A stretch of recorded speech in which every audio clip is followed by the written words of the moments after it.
Well, hey friends, welcome to the Everyday Mulemanship podcast. I'm Ty Evans, and today I'm here with my buddy, Miss Christina Bailey. Thanks for being Hello. here. Absolutely. Thanks for having me. So, heck yeah. So you guys have heard Christina before. She along with Christy Kovner, were on episode 169, which was like 2 years ago. So Seems like forever. How do you remember the numbers? I Did didn't. you look I it up? I Okay. looked it up. I'm like, that's too long ago to Well, remember. I kind of had an idea. I was like, oh, is it like 180, 170? I had to go look. So yeah, I can't remember all of them. And now we're getting into the 200s in our episodes, so Crazy. they're just running together. So people know you already, and I talk about you all the time. In fact, I had somebody say you talk about Christina Bailey a lot. Why don't you get her on again? So, anyways, what you up to? You just got done at the gym? I did. I did. Heck yeah. And some girl showed up and, you know, I'm a little competitive. So I had to work a little harder today. I'm tired. She kicked my butt. Kept Did up. I she kept did up. she even realize that she was kicking your butt? Did she know it? Yeah, she realized I was right there with her. And at the end of the workout, she was like, "Thanks for pushing me." I'm like, "Well, thanks for pushing me. You have no idea." And so yeah, we both worked really hard today, secretly competing with each other. That's awesome. That's awesome. You know that's kind of contagious in everything. You can do that with Oh mules a little yeah. bit too. Well, I know you can do that with Uh-huh. everything. Well, that's kind of one of the reasons I wanted you to be on here again, Christina, is to talk about your competitive nature and all you're getting after it, you know. You're an inspiration to a lot of people, pal. I You try really not to are. be. Well, I There's hope to there's a lot be. of people that look up to you and that I know of, and then I'm sure there's a lot of people that look up to you that we don't know about too, you know. Um, but one thing that is kind of fun recently following you is your equithons. That's a lot of fun. Those are pretty dang cool. Have you done one lately? I haven't talked to you for a couple weeks, I guess. Have you And, done one lately? and no, the last one was a month or two ago, and mostly because at this point it's getting cold, in my part of the world, and it seems like all of them are pretty far south, and I just don't have time to. I don't have time to drive down. There's a couple of them in South Carolina, but it's about a 10-hour drive for me, and to fit it in right now, it just wasn't possible. Yeah. Yeah, it's So, cold up in Pennsylvania. It's cold here now. yeah, Yeah, this I morning mean, it was like, it's actually been beautiful here, but it's not usual for November. So there's nothing planned locally so I've been keeping up with my running and my riding, just not together and not in competition. yeah. That's pretty cool though. When you started that, you tell me about it. My favorite was when you told me about your very first one and how you won. I did win. That's all there is. That's all You there is to the did. story. I won. She sends me a text message saying she won. And I was like, woohoo, I got all excited. She's like, well, I was the only one today. But the lead up was even better because I sent you like video in real time You of did. or Marco Polo in real time of like I'm out here running. I'm in the lead so far. You And were at the pumping end, me I'm like, up. I won. Yeah, Well, you did. I It was did. cool. I won. Well, actually, you are probably your fiercest competitor. Yeah, well, I actually, so that was my very first one, and I didn't really understand how it worked. And I had no idea how it worked. And I got an understanding from the first one. I got a better understanding from the second one. But my husband asked me after the first one, he was like, "So what did you learn?" And I was like, "Run on Fridays because nobody else does. You win." That's what I learned. But I didn't really realize that they held two separate events like that. It's almost like, two separate days. And each day has its own competitors. You can run both days. You don't have to run both days. And I just wasn't planning on doing both days. And now I understand I should do both days and it has separate sets of competitors and everything. Um, but for me personally, then, since I didn't have anybody running with me, I kind of just wanted to finish and I didn't push myself nearly as hard as I could have. And then I compared my times to the times of the people on the second day. Then I was mad at myself because I could have pushed so much harder to be more Yeah. competitive with the times on the second day, but I didn't even know. I just didn't know. Didn't know what I didn't know. I beat Yeah. the people I needed to beat that day on the race, and it was just me. Yep. Well, that's all right. So, I'm sure there's plenty of our listeners that don't know what an equithon is because until you told me about it, I had no idea what it was, never heard of it. Yeah. So what is it? Yes. So an equithon is where you run and ride. So plenty of people know about endurance riding and the long distance things. And it's just another caveat to it. My thought is somebody came up with it because there were spouses and friends that wanted to go along that didn't actually ride, and wanted to participate, and so they ran. So most of the time, it's supposed to be a team of three: a horse or a mule, and then a runner and a rider. So the rider, I'm sorry, goes out first, completes a certain loop that they ask them to do, and then they come back. When they come back and the horse vets out, then the runner is allowed to go out and they complete their loop of however many miles it is. And then their total compilation of time is that. Well, then there you can go do a little further and you can do it as an iron equithon where you are the rider and then you come back, vet out your horse, and then you go out and you are also the runner. So of course I have to do the iron equithon because that's way more fun. It's a whole personal challenge to myself. Heck yeah. So how what's the distance on these things? Or does it vary? Different It races varies. all It over? varies. Yeah, it 100% varies. And what I've also learned is they really just want people to enjoy the sport and to get out there and do it. So you don't have to be some marathon runner. You don't have to be anything. You can walk it. They will also like change the courses to the mileage that you feel you can complete also. So my first one was only 9 miles of riding, and which I had no idea if my mule would even do that. She'd never even ridden out by herself before, and she hardly ever trots. So I had no idea if she was even going to complete 9 miles. And then my set was after that was running 6 miles. That was the first race. I could have done 16. I could have done 4 and 2. I could have done whatever I wanted. So they really just make it so that everybody gets a chance to get out there and do it and make it feel like everyone's included. But you can also, push yourself to do more. So now the most miles I've done is 16, I think. And for the riding part, and then the running, the last one was only 5 miles of running. So I certainly can do more miles of running, but I haven't gotten there yet. Well, Very fun. 16 miles of trotting is that's the real thing too. It is a lot on your body. I do have a Yeah. good admiration for the people who do the long distance riding because it's a lot on your body. And then to get off and run, then it's a lot. Yeah, It is, and the most I've probably trotted in a day, straight trotting is about 30 miles probably. yeah. And I was tired. That like Hmm. it's just a lot of work, you know. So those endurance riders, man, they like our good friend Nancy, she's been on the show. Yeah, Nancy, I mean, absolutely. they're freaking tough, to be able Yep. to just go like that. Yep. And I guess it probably depends on the terrain too. I mean, I guess at least most of these courses that you're doing, they're probably marked out good trails, right? So it's not like you're busting out through brush or something. Yeah, for the most part, what I've done so far has been pretty easy trails Yeah. to ride on for sure. Well, heck yeah. That's awesome. Well, you just needed something competitive. You needed something to I get you out. did.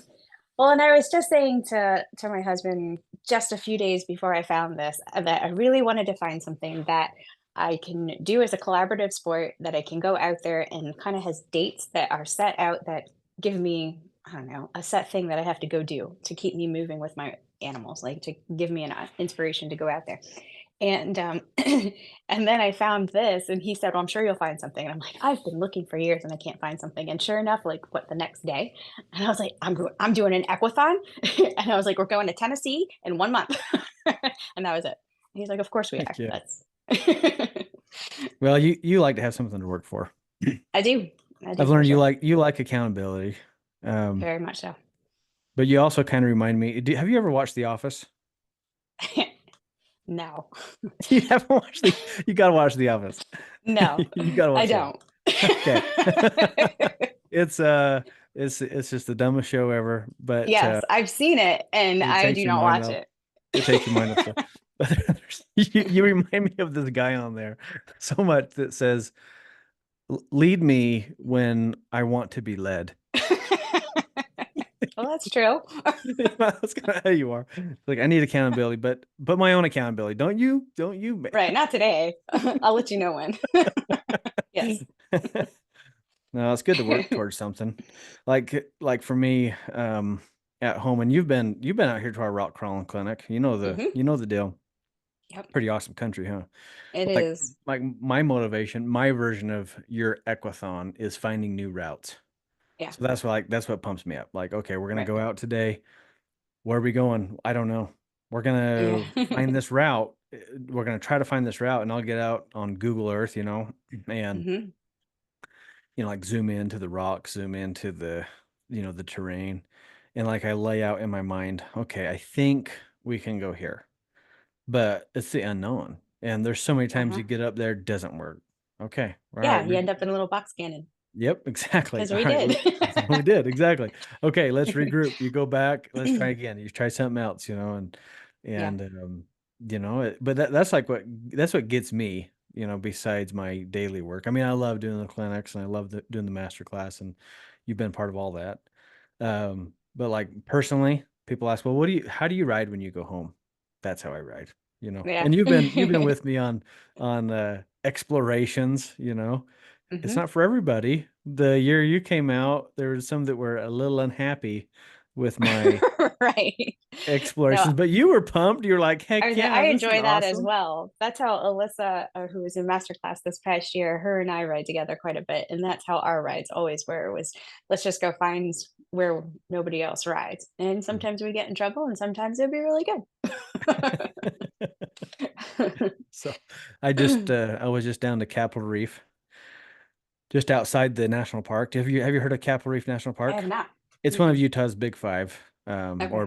whatever they call it, Mighty Five, they call it. But it's a gorgeous national park. Next time you come to Utah, you got to go see it. It's only 2.5 hours from my house. So, Gotcha. anyways, Joe G and I went down there, and we started working our way up this little canyon, and there's a little creek that was Hmm. all iced over, and Joe wasn't comfortable with crossing the ice, and I wasn't either. It's hard, and my mules and his mule, they weren't shod.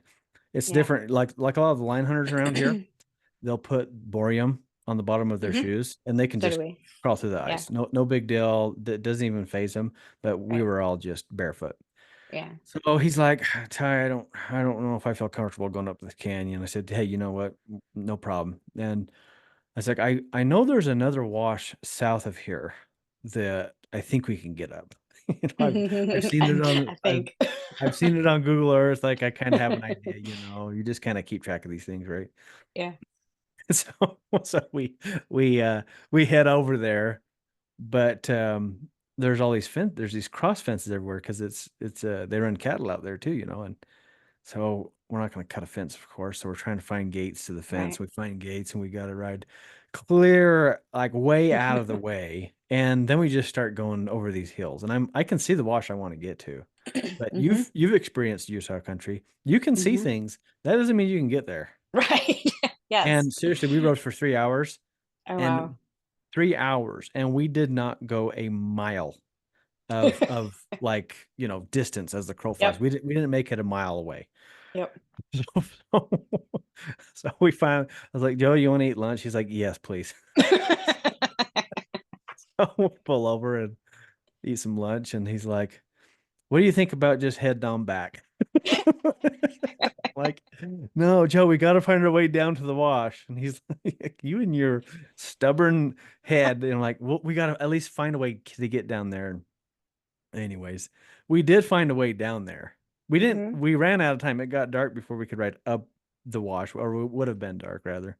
So we rode back, but I just love that kind of stuff. But that's what motivates me. I think everybody needs a motivation. Some people Right. motivation is it's just spending the time, which is really awesome. They Hmm. they just enjoy that time. They need that time away from life.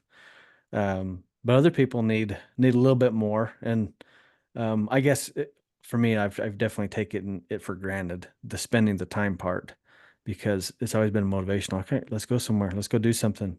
Um, Hmm. I especially like when I have jobs to do, you know, kind of like, and you were here for the gathering. last Mhm. year where we got to go do some cow work. Yeah, I think I like having the job to do it. Like I like it, I like the exploring, but I need somebody to do it with. And lately I've been riding by myself all the time. So I don't have some it's not fun to go explore by yourself. It just for me, it's just not fun. There's no Yeah. challenge. There's no camaraderie in it. It's just, yeah, I might get in Yeah. trouble and I might not. And sure we'll get out, you know. But I like the camaraderie in exploring like that. And Alyssa and I went one time. We call it our ride from hell because it was really terrible. But we ended up in a place that all the trails there apparently had been a hurricane of some sort that had come through at one point in time and just knocked the trees down. Like you just could not get through. And we're not afraid to cross stuff, and you just could not get through. And the trail was completely gone. You couldn't go up, you couldn't go down. And we eventually got to a point, and in Pennsylvania, like you don't have flat rock, you have all these round rocks, and it was just boulder after boulder where you got feet that can get into these holes and crevices. It wasn't safe to ride them, and on top of it all there's trees and brush and everything. It really wasn't safe to ride where we got to, and but we had to just over the mountain, just got to get over the mountain. If we can just get over the mountain, we can see it on the map. We Hmm. just get over the mountain.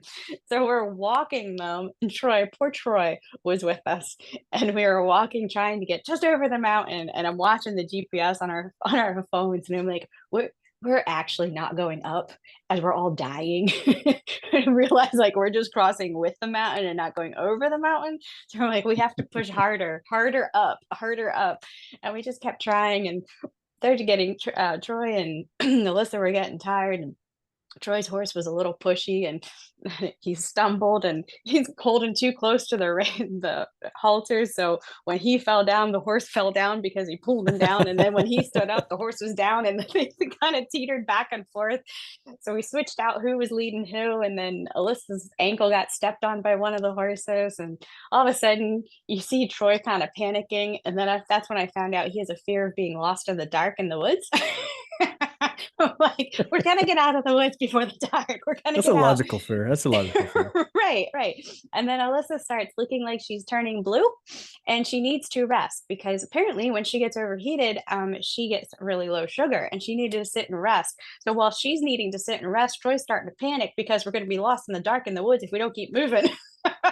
Like if everybody just can stay calm, we'll be all right. Let's calm down. And we crested the mountain, we found the clearing. Alyssa was almost near not talking at that point. She was really not doing so awesome. We got her up on her horse and just sit there, and he can ride you out from here. And we got to the main road, and there was a fresh mountain spring coming out. Of course, this is the day that we have no water, we have no food, we have nothing in our saddlebags, and we found a fresh mountain spring. We all got a drink of water, and we never rode there again. Wasn't a fun day. Not sure Troy even went trail riding Or many times after yeah, that. I was gonna say, no wonder Troy maybe doesn't want to come with you. It was We're like just it's just 90 a some short one, degrees Troy. We'll out. just go for a short ride. He's like, yeah, Yeah, right. that was a pretty rough ride. But we all Uh, survived, and we have stories to tell for it. well, it is easier to be braver with other people. No Hmm. doubt. You're more cautious by yourself. So, like, there's been times I've been out by myself. I'm like, you know what? I really want to see what's up there, but I better not. Right. And you're right too. It's not as fun, like when you can't like Right.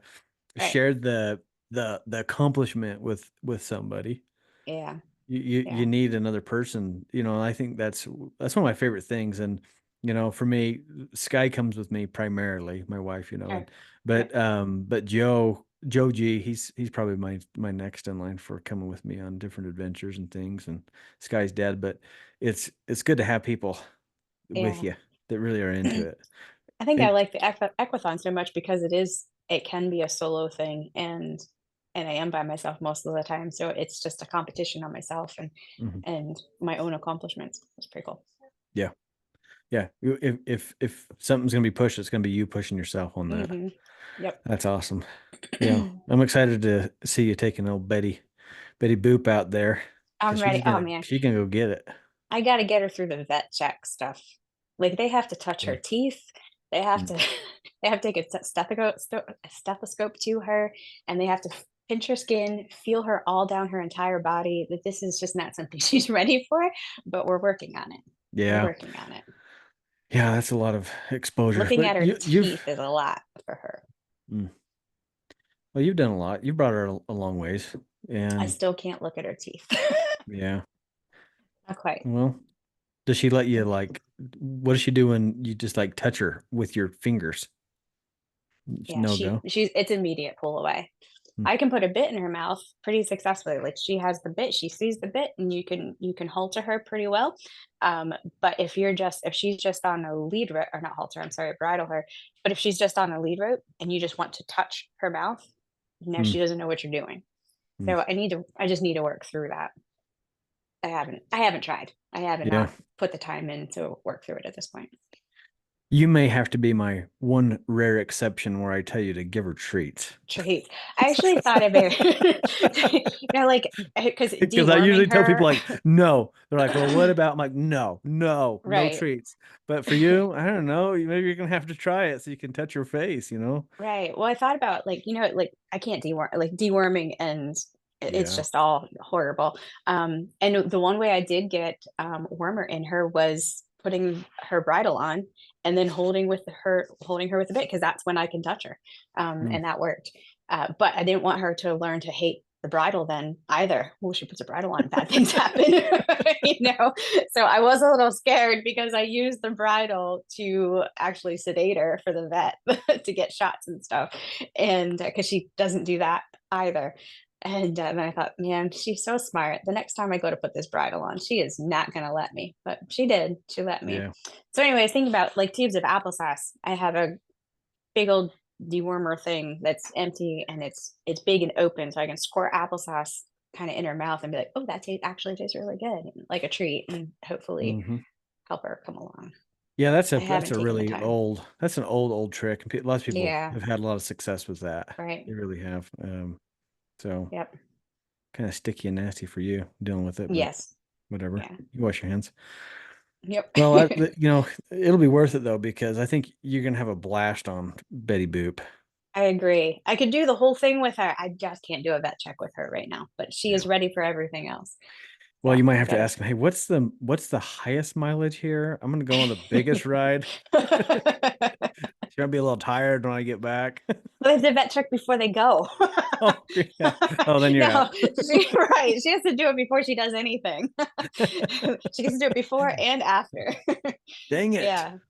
We can't sneak around this. We can't steal a ride on this one. Right. And We the got to get it blessing in done. disguise, like she was supposed to go on my first ride with me, the first aquathon. And I was so mad that I wasn't able to get shoes on her. Mhm.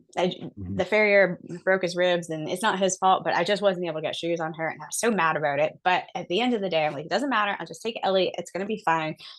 She's my steady Eddie go to. She can do anything. It's all good. And then when I saw everything that Ellie or Betty Boop would have had to go through, I was really happy that I had Ms. Ellie because it wouldn't have happened. And if you can't vet check, you're not running. So it Yeah. worked out. Yeah, that worked out. Then you could get the experience and go Yeah, see what it's like. And then now you know what to prepare her with. So right. that's important. That's Yeah. important. So no, but she's cool. And she's teaching you a lot. That Betty She's Boop. She teaching is so teaching you a lot. much. Well, She's Ellie's taught teaching you a me things. lot, but Betty Boop is teaching you different things. Betty Boop's teaching me things I didn't know I needed to learn. Yeah. Yeah. Well, it's what's so interesting about mulemanship is, every animal brings about different priorities. What do they need? Hmm. And you see it from their perspective, and you can relate to this in a lot of ways in your businesses and the things that you do. You're a leader of a lot of people, and it's just like leading people. Hmm. Everybody needs to be led a little differently. Everybody needs a little. There's priorities in each of their lives that you have to see through, and that's so important to see that with your mules. Betty Boop and Ellie, your two mules there, they're just completely opposite. Oh, yes. So they're just so different, and Yeah. but that's good for you. I What? think Ellie came along in life at the time that she needed to come along. And Yeah. before I bought Ellie, I actually had told like all of my Virginia mule friends, and I'm like, I just don't think I'm a mule person. and and I just hadn't found the right one. I'm like, I think I just like my horses. I don't think I'm a mule person. I don't think I'm game for this. So I'll just keep coming along and bring my horse. Hmm. And then along came Ellie, and she was just the right level of she didn't have much of an education in anything. She was 4, she didn't have much of an education, and she was just the right temperament and the right speed for me to learn everything that I needed to learn on my own muscle memory, and learning the moves and learning the groundwork and learning different positions. And she didn't she didn't move too quickly, and gave me the chance to learn where I was supposed to be Hmm. to help her. And I think I taught her to be really slow, and to be really cautious, and to always be calm. And now you can't get her to move.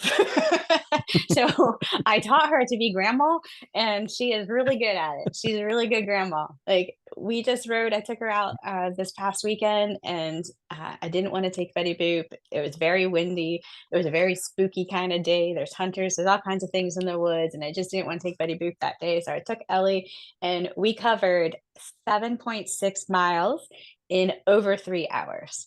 She moves so slow, but we are very safe. Hey, just go out and enjoy the ride. Right, I do. That's your sightseeing ride. Yep, I just enjoy it, and she's done a really good job. And and at the same time, I trained her to do that. I trained her up. I trained her to do all of the things she does, and so I am proud of that. But I trained her at the stage of life that I was at, or the stage of my journey in mulemanship that I was at, and that is exactly what she is now, and she's not going to change from that. She is Ellie, slow. And but Miss Betty Boop came along, and she's spunky, she's full of spice, and everything naughty and nice. And she's come a long way just in the time that I've had her. Just a couple days ago, it was 1 year from the day that I got her. And she's definitely taught me a lot. You can't even enter the pasture with her and expect to touch her if you have things on your mind. You've got to empty your entire mind before you can even think about touching her.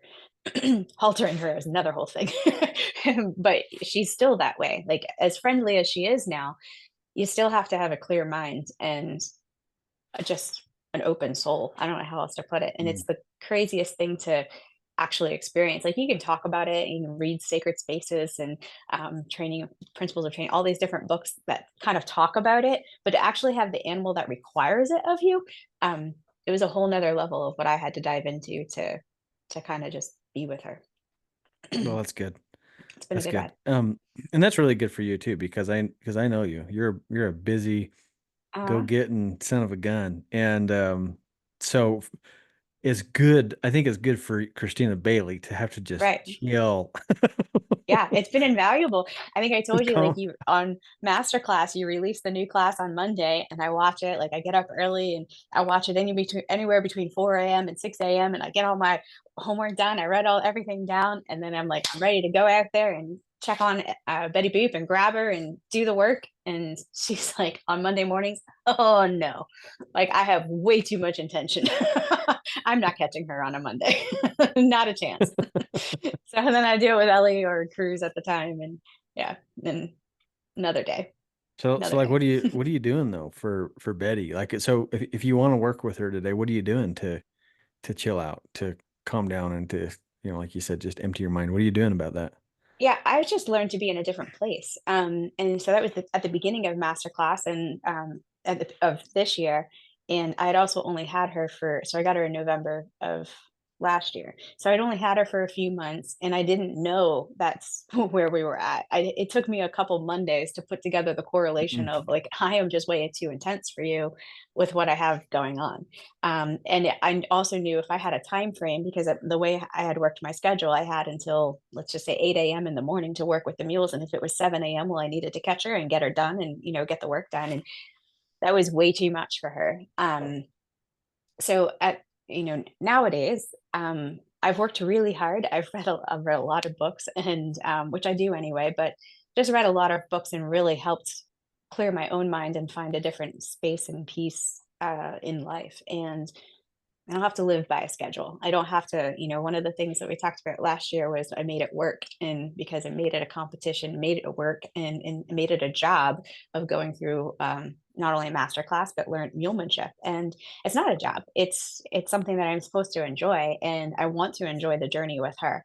And I also feel like just she needs to take the time that it takes to get her to be right in her own mind. And I think the biggest thing with her is I appreciate that she's mentally unsound and and that she has to come through this whatever experiences she's had in the past. And I'm not saying she's had bad experiences. I don't know what her experiences are, but something or just her personality has led her to be this worried mule. And I don't want her to be a worried mule. I want her to be a calm and peaceful mule. And that's just made me need to be, well, I need to be a calm and peaceful person for her. I need to be a confident person for her. And it's built my own confidence, quite honestly, because I have to be that for her. And it's the same as like you kind of reference leading people. Well, if I want my people to be confident in what they're doing, I need to show them that I'm confident. And it's really helped me help her just become more confident in my own riding and everything that I'm doing. And then if I just can't catch her and I'm frustrated, I just go find Ellie. And I'll leave her be because there's no sense in us getting in a battle. We're not going to, neither one of us is going to Hmm. win. So there was one day just recently, actually, all she wanted was to go out to the other pasture to get grass. That is all she wanted. She kept banging the gate, and I wanted to catch her. I wanted to take her on a show ride, and she was not having any parts of me. So I thought, well, you're not getting what I want, and you want, and I'm not getting what I want. So you just stay here in this pasture. The grass is over there, and I'll see you later. And we just leave it at that. Yeah. Now, those type of meals, they're going to, I mean, they teach you so much. And something that I've come to realize is the more I focus on trying to quote fix them, Yeah, the less I get done. Really, right. it's not like about fixing them. What I've found is it's about me. How can I adjust to fit them? Hmm. How do I need to present myself to them instead of me Right. like I got to fix you, I got to fix you. And that was the trainer's mindset I had. As you know, I trained for the public for a long time, and people bring you things and they want results. Right. And of course, when you're training for the public, there's always a timeline. Which Sure. for you with Betty, I mean, there's no timeline. Right. She's just here. She's just kind of part of the family, and Yep. this is what we're doing. And I think it's a good mindset to have that, I'm not trying to fix you because Yep. that brings a different energy. Like when somebody wants to fix you, like change you, you almost put up your defense on it. Like, don't try to change me. Like, who are you to Right. think I I need to really do change? think I had that mindset in the beginning because she was so wild. Yeah. So I think in the beginning I definitely was like, I gotta fix this mule. I gotta, and my intensity was just way too much for her. So over time it was, and my goal of masterclass was I need to work with this mule to either love her or hate her and sell her, but get her good enough to be able to sell her. I'm Yeah. not gonna sell something that's not able to be caught and ridden and stuff. So but over the time of working with her, I've grown to absolutely adore her. She's my favorite mule I've ever had, and she continues to teach me every day. And when you do ride her, she's just soft as can be. She's so willing. She's has good forward movement with her, and she's pretty confident under saddle. She's not spooky. She knows she kind of knows what she wants and goes after it. And that's kind of how I am. So I appreciate her attitude. You remember the comment I texted you that one day? Uh-huh. I said that it was something like, "Hey, she's just like you," and you're like, "I don't know how to take that." I don't know if it's a compliment or not. Yeah, well, that meal's gonna teach you a lot about yourself. She is. She is. She has. So I And got I a love question. that about her. Yeah. I got a question for you. Okay, and this is a sincere question that I want to Hmm. know, and because you've been in my coaching program 2 years, 2 full years Hmm. now. Hmm. And next year we're going on 3 years, and you're just awesome getting after it. What you just mentioned, and that's what reminded me, is the first year you made it into a job, and I Hmm. contributed to making that into a job. The my pushing, right? And Hmm. And I actually found that with a lot of my coaching students. The first year of the master class, everything I programmed was as if I was doing it. That's what I Right. based the entire curriculum on, was because I kept track. I kept all these records for Right. years of what I'm getting done and how much time I'm doing it. And I know a lot of people listening think I'm probably crazy for doing that, but that's the type of person I am. Like, I'll keep track Right. of that kind of stuff. Okay. And I was keeping track of it, I think, before I even realized I was going to make a master class. Yeah. I kept track of it, and as I'm looking at it, I'm like, oh my gosh, this is it. This is the class, right? So I started working on it, but I realized pretty quick, oh, not everybody is me, and not Well, everybody and it is your rides job. full time, right? Right. Oh, It oh, actually you is your guys, job. yeah, yeah, it is my job. You guys don't do this, you know? And so the first year, I was like, oh man, dang it, and you and I had talked a lot about it. Like, I mean, this has kind of become a job a little bit. I'm like, okay, oh crap, I gotta adjust this a little bit. And something I realized this year, year two, with the master Mhm. class we just finished up, was the accountability part. This year I backed off a lot um, of pushing, I guess pushing verbally. Like, I talk to you guys every week, right? And Mhm. I didn't do as much verbal, like getting after people, as I did the first year. Mhm. I changed it so the accountability, I put Facebook assignments Mhm. for everybody, and then for coaching assignments, you guys had assignments to video and Right. sent to me. And that, for about, I don't know, a third of you, yeah, you did it. The Mhm. others kind of dropped off, or you did it in the beginning and then things changed for Mhm. you. And it just kind of, Yeah. so here's a real question. Okay. This is something we're going to figure out right here on the podcast, Christina. All right. I'm ready. Is what is the balance? Is there a balance, rather? And Ooh. if there is, what is the balance between, okay, number one, not making it a job? Okay, well, I don't Mhm. want people to get burnt out, because they probably will in some, you know, season of life anyways. There's seasons of life where you want to ride more and work more. Some you just don't. Sure. I get it. But I'm just talking about overall. What's the balance between not making it a job, but also holding people accountable to make progress in the process? I think What's there's your thoughts as a leader of a lot of people? yeah, I think there's a level of finding where people are at. And you need to so it's just like training a mule from where they're at and Mhm. whatever they are that day. You have to do the same with people. You also have to figure out what motivates each person. So if you're talking about each individual coaching student, you kind of know what motivates me at this point. But if you have a new coaching student, just asking the questions. So I sell real estate, so what's your motivation? Time, money, or heart in your life, and figuring out how to help them with their real estate problems. And then for the restaurant that we run, it's a totally different. Like, do they like praise? Do they like bonuses? Do they like gifts? Do they like acknowledgement and recognition? What motivates them most to be the best person that they can be? And you're trying to do the same as trying to motivate or trying to get us to bring out the best in our mules, and you have to motivate the people to bring out the best in the mules. But on the individual basis, from the coaching standpoint, I think that you find it drop off so much towards the end because they haven't been able to keep the progress and going, to that point. And I know with me personally, well, heck, I couldn't even saddle Betty Boot for a long time, so my videos, yeah, I didn't have a video. um, and then I changed mules a couple times in between, and just kept doing different things, but they weren't necessarily like, okay, this week is Facebook video assignment is this. And you're like, okay, well, I'm going to sit this one out because I can't put that video up. Um, but just use the example of you asked Christy Kovner and I to ride 100 miles till the end of the year. Well, that's progress. That's still moving forward, but it's within the capacity of what we're able to do right now, and it's still like getting your animal exposure, doing different things. So I don't know, like keeping the Facebook assignments is certainly something to keep within the class, and who can keep up with them, great. But maybe you know, um, I can just speak of Nadine, who just bought Cruise from me, and she's going to start master class next year. Um, she may get so far in everything too, but then she might need different motivation just to get out there and do it.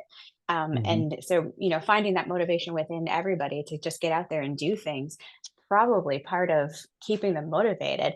And that motivation of going out there and doing things is naturally going to help build their riding, and it's just going to continue to get better. And then maybe they'll start to be able to get back to the videos and posting the things. Um, and not every you just have to find everybody's individual motivation. That's your job. Yeah. Yeah. That's my job. That's your job. And in this portion, this is your job. Yeah. Yeah, But that's the hard part. It really is what motivates people. Yeah, you're right. I got a pretty dang good idea about you. I'm yeah. like, oh, I just give if I just give Christina a challenge, she's gonna nail it, you know. And it is my favorite. I can't remember what I was doing the other day.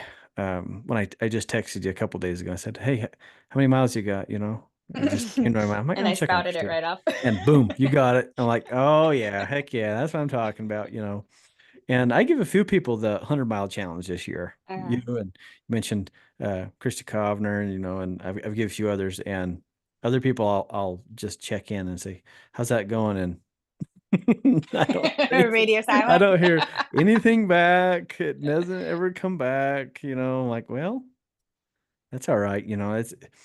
And I think and this is for all of our listeners. My point of asking you that is is yeah, we're talking about coaching students. It is my job to motivate them, but Hmm. I'm talking about everybody now in general. Everywhere. You got to find what motivates you, and there needs to be some accountability. And Hmm. in your little friend group of whatever that is, whatever that means, you know, um, I know in a group of pals that I ride with often that everybody's a little bit embarrassed, or that person's a little bit embarrassed when they show up and their mule is way out of shape and like super Yeah. fat, Yeah. because we're like, oh, you been riding much lately? They're like, does it look like I've been riding? you know and so like just keeping your mule in shape is like a standard for some Yeah. groups. Sure. Some people love to talk about the miles, especially you and I both have a lot of endurance rider friends, a lot of people in that world. Hmm. I'm not in the endurance world, but we got friends that are, and oh, Yeah. they love to talk miles. You just say the word miles and here we go, right? We got Right. stuff to talk about, and that they enjoy that, but people need to find that motivation to get out and actually make some progress, because I think that's what feels really good when you have mules and horses. It's not just about having them in your backyard as pasture pets. It's actually Yeah. accomplishing things with them. I think that makes a Right. difference. Well, I think there's so many things you could talk about. There's so many things you could talk about it with it. It's just how much time have you spent with them? How many days a week do you go out? If you tell me if you put days of week to me, that turns me off. So it's just finding, because my schedule's so busy, like I can find the time when I want to find the time, but don't tell me how many days I have to put into it. 'Cause that's really hard. So there's just different ways, even to the level of some people, depending who they are. Like, what books have you read? Try to reading this one. And I know you often recommend different books, but when you're talking about your students, just try to see where they're at, and like, okay, Hmm. read this book and go out there and work on that. And I think it will take away from, well, I didn't post this Facebook video and I didn't post this, but they're still getting something done, and maybe they'll catch up on some of the exercises and as well. Yeah, you're a voracious reader, and I I love it. am. We're always talking books because something I've learned is leaders are readers. Hmm. And if and everybody listening, you guys, if you got a mule, if you got a horse, guess what? uh, You're a leader. You yes, you, and you you should are read. automatically. You're a leader by having these. If you got a dog, you're a leader, right? Hmm. I need to get Autumn on here and talk dog training and mule training. She would love that. Christina's daughter Autumn is a really good dog trainer. And anyways, but yeah, leaders are readers, and it's always fun. You and I have a lot of chats about books and stuff, and Hmm. I think it just keeps your mind flowing, even if it's not doesn't need to be about mules at all or about horses at all.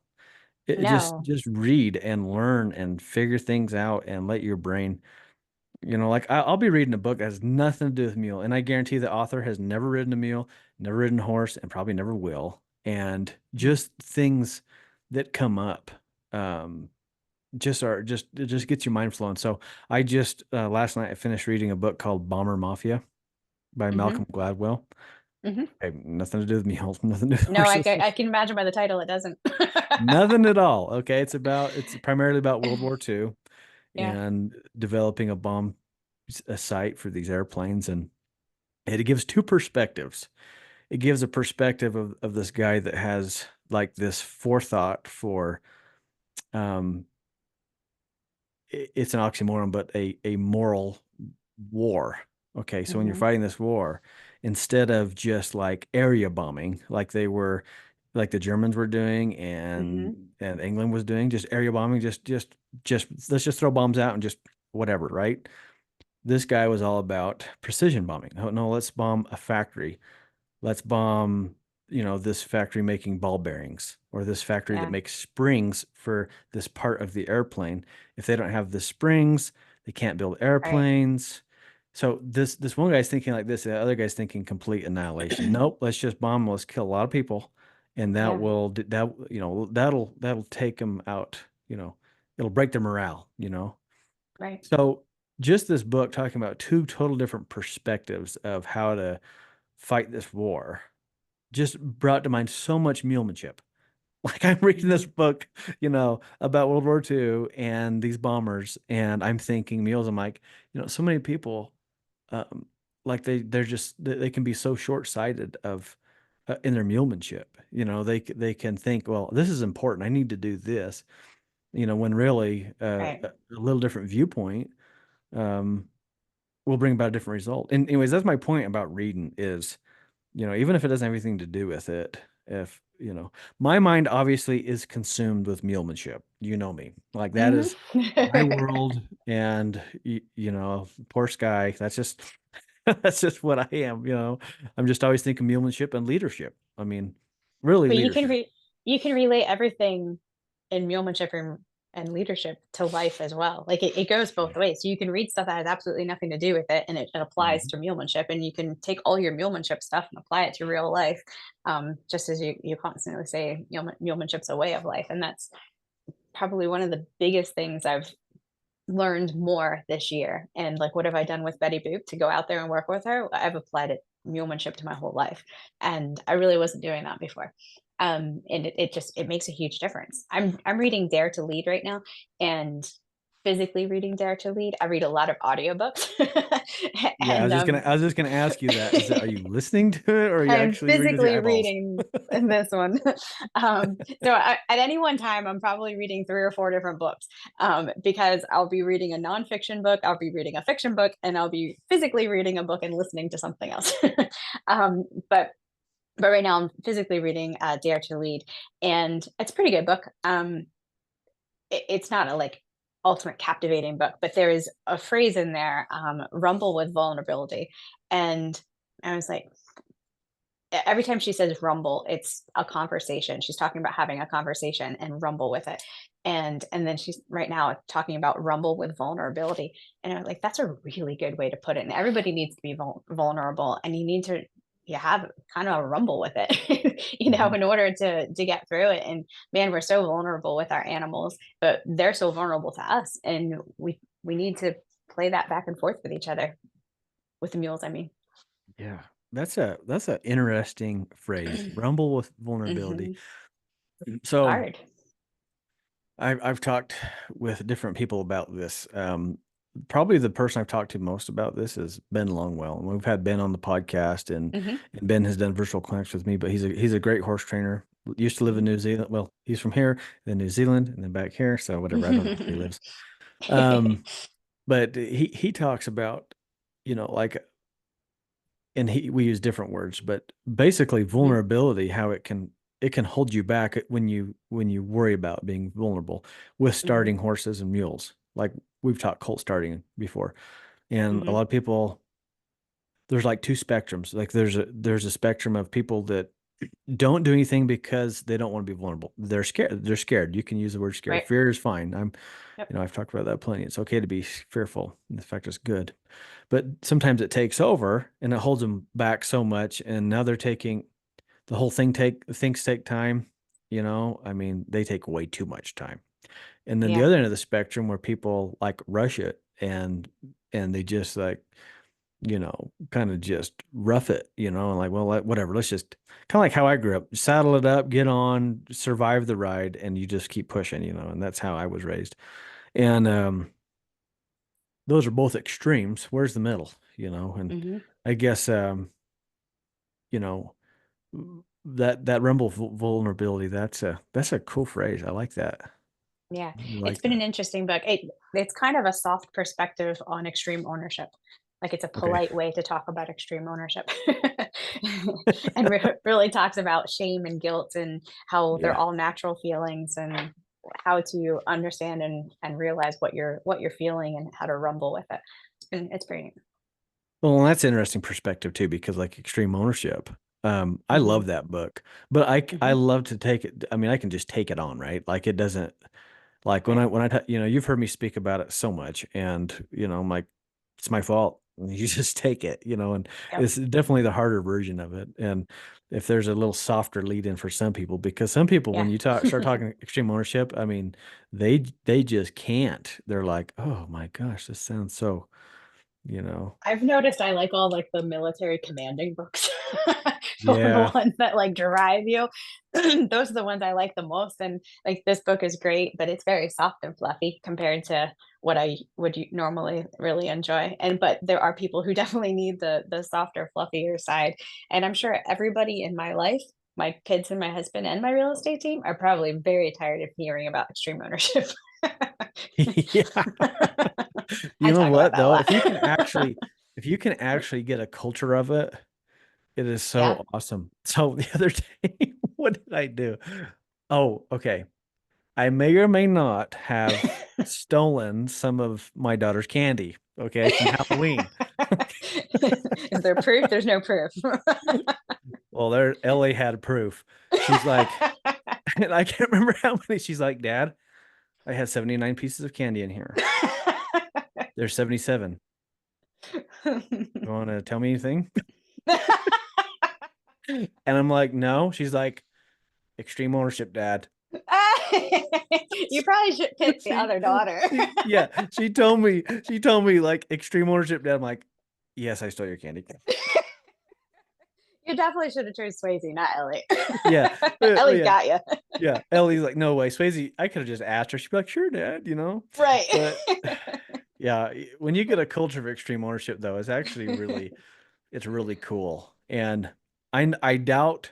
I'm not being negative. I'm being serious. Yeah. I doubt Yep. I'll ever achieve it in my entire clinic world Yeah. That because I would be have so really many new hard. people coming. They're Right. just, I'm going to have to be teaching it forever, for sure. And I'm fine with that. Hmm. Hmm. But well, I guess one of my career goals is to get people to embrace extreme ownership with their Yeah. animals because we bring them into our world. If there ever was a world that should embrace extreme ownership, it should be the mulemanship world. When you're with your horses, with your mules, they are in our world, Yeah. and we need to take ownership of that. But you're right, it's just all of life, There's Oh, definitely some absolutely. people that can't take the hardcore though. Um, Well, I was just thinking the way when you just said like you want to put that in mules, extreme ownership of your mules, and you can definitely think about this all in a negative sense. Like, yes, I'm the one who stole the candy, and think of the negative side of accepting extreme ownership. But you can you can do it in a positive light too, yeah. where which I've done with like in thinking about Ellie, I'm like, yes, I trained up that little mule. She's awesome. And so there, there's another level of extreme ownership. So you just got to accept the good and the bad. Well, But for yeah, the yeah, people who need fluffy, you can do the positive a little bit more. yeah, yeah. You're right. Ta taking the credit too for what went well Hmm. is really good. I mean, because then you can repeat it. Okay, if Right. you really did such a great job, you really accomplished that. Good. Take take extreme ownership of that as well, and remember how you did it, so you can go repeat it, go do it again. And I think that's so good. Um, you read the book Endure, Cam Hmm. Haynes, I and did. I'm a fan of Cam Haynes. He's a cool guy, and Yeah. he's just I just relate to him really well. He just he's just kind of a normal guy, but he's not Yeah. normal. Right. No. He lives a normal life, but he's not normal. And anyways, very cool guy. And uh, anyways, in fact, I'm wearing a shirt under my hoodie right now. Nobody cares, work Nobody goes harder. for harder. And I read in your earlier Hold this. on. Wait a second. You got that? It's guy posted on Facebook your shirt, and I think Christy Kovner commented like, "I need that." I sent her a bracelet that says "Nobody cares, work harder." I didn't tell her who A it was bracelet. from. She's not gonna unless she listens to this. Yeah. Said she Well, needed it. yeah. Well, I love it. I love it. And it's funny how you talk about, some people can't take it. I actually had some people complain about that in the master class this year, that they Really? didn't like when I shared that phrase. Hmm. And I'm thinking, oh man, you needed it so much. Like Mm-hmm. they needed it. They're the ones that really needed it, and I guess a lot of people miss the point of like that quote. And I'm not here to explain Cam Haynes's Right. quote here. I'm not that. I don't care. I'm just Yeah. talking for me. Nobody cares. Work harder. It's a personal thing. It's like when I'm thinking, like it's cold out there outside right now at my house. Right. It was 13 this morning, 13 degrees. Yep. So if I'm looking outside and I go, that's kind of too cold to ride. Then that quote, nobody cares, work Yep. harder. And I'll go, oh yeah, that's true. Nobody cares. My mules are out there. The mules are out Right. there in 13 degrees, and it's just no big deal. They're just out. In fact, they're out there cruising. They love it. They're running around. They feel great in this weather. Yeah. And so to me, that's what I'm talking about. Or the days something I want to talk to you about too is physical fitness. And speaking of that, if there's plenty of days, no matter what, you're gonna feel like, oh, man, I just don't want to work out. Mm-hmm. I mean, that happens. In fact, that happens more than not, really. For me, it really Yeah. does. I'm going to push, I'm going to do it, but there are a lot of days that I really don't want to. Right. And the point is, nobody cares. Go do it. Correct. Nobody cares that you don't feel like working out. Like I could Right. post on Facebook, I don't feel like working out. Nobody's going to care that Nope. I don't feel like working out. Nope. Work harder. And I take that to a different thought too, is where like nobody cares, work harder. We are so good at making so many excuses up in our own head, and you just get rid of your excuses, and like at the end of the day, they don't matter, and nobody really cares about them. It's just your own excuses, and it's not that. Sure, we could sit here and be very sympathetic and empathetic about all of the excuses you have in your head, but at the end of the day, they're just excuses. So it just leads right back to extreme ownership. Is like, well, take ownership of what your excuses are. I love the phrase "don't disappoint the future you," because that holds you 100% accountable. Don't disappoint the future you. And so whatever you don't do today, well, you're just how you're going to be happy with yourself 6 months down the road. No, you're going to disappoint the future you. And just this morning, I had a friend reach out to me just last week, I think. And this happens quite often. So when you said to like be an inspiration to people, like I do try. I actually try to be an inspiration to people, but um, as much as I can within my own means. And a friend of mine reached out to me just last week, and she was like, do you know about Tony Robbins? What can you tell me? Did you go to this? Did you go to this? Did you go to that? Did you go? I'm like, yes, yes, yes, yes, yes. I did all of those things. And what can you tell me? So we just got to talking. I'm like, look, if you're talking about spending that much money and going to these events, what's going on in life? Which are you all right? And she's just wrote back, ha. So I knew something was going on. So we just started chatting, and you brought up physical fitness, and this actually ties right into it. And I was like, are you still working out? And she was like, no. And it's like, just lost in life and just lost in general. And no, I'm not. So we'll get back to it. And she's like, I love working out. I'm like, well, then why aren't you? And just a sentence before that, she said, I don't know what I love in life anymore. And then the next sentence, I love working out. Oh, guess what? You found something you love. Go do it. Mhm. And so we've been chatting quite a bit. And I turned her on to a book that I asked her to read. And she is one of those people, like you tell her to do something, she's going to do it. And she has already read the book. She's completed the assignments. She's been working out every day. And this morning, it's Monday morning. So I reached out to her and just sent her a text message this morning. I said, don't disappoint the future you. Go get a workout in. And she's like, already done. Like, well, good job. I'm headed to the gym now. You beat me.